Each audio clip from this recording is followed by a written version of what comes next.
From the Oklahoman newsroom, this is an OSU update. I'm Jenny Carlson here in studio with Jacob Unruh, OSU basketball beat writer. Jacob, Big 12 play off and running, but kind of stalling for Oklahoma State right now. That may be putting it mildly. Offensively, they are just struggling right now. A three-game stretch that really we haven't seen the likes of in a very long time. What's going on offensively right now? It's hard to pinpoint one thing. You've got lack of ball movement. You've got turnovers at times. But the biggest thing is they just can't make a shot. They shot 1 for 20 from three against West Virginia last week. Then they turned around and shoot 2 for 19 against TCU. They've shot below 30%, right at 30% both games. It was a problem that started to creep up at Texas Tech. They didn't perform well there either offensively, but it's really kind of doubled in how bad it's been against West Virginia and TCU. And the thing is, you don't think it's going to get that bad a second time after West Virginia, and it was just as bad. Even Lindy Waters, the third, their leading scorer, didn't score. Yeah. Thomas Azagwa returned from the flu, their best three-point shooter, 0 for 5 from 3. It's just this problem that I think at this point is starting to shake their confidence. I know you can't pinpoint any one thing necessarily, but Azagwa being out and his three-point shooting at a time when they were struggling so bad, did that get the snowball really kind of rolling even more as they're looking for answers and then he gets sick? I think so. I think it doesn't help. I mean, that's kind of been an illness thing this whole year for OSU. They start 7-0 in November. Isaac Likely, who's playing the best basketball of his career, gets sick, misses a month. The whole team gets out of rhythm. You need a three-point shot. Monday night against West Virginia to do anything, and your best three-point shooter is at home with the flu. It's this vicious cycle that's just getting OSU right now. Boynton's searching for answers. He switched the lineup up the other day, put Yorane on the bench to start the game, try to go against TCU's guard-heavy lineup with more guards.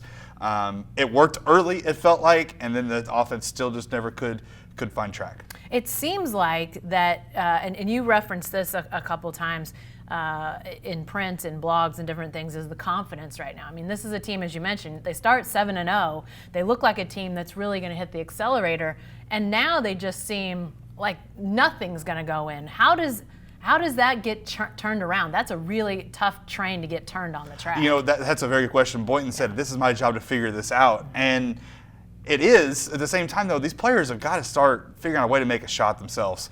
People are wanting to point fingers, but they got to make shots. They're missing stuff under the basket, too. It's not just three-pointers they're missing. They're missing some good looks.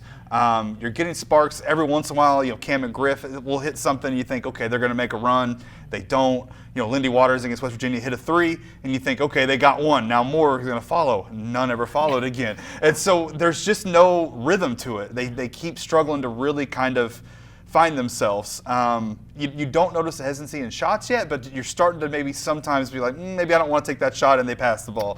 And that's starting to be troubling. Well, if there's any silver lining, it might be that Avery Anderson, the backup point guard, is playing some pretty good basketball right now. Yeah, he's a guy, and what's funny about this is Mike Boynton has said all year he's kind of had to adjust his role, because in high school he was the leading guy, he was the leading scorer, he just went attacked as the point guard. He hasn't had to do that with OSU. He's been the backup.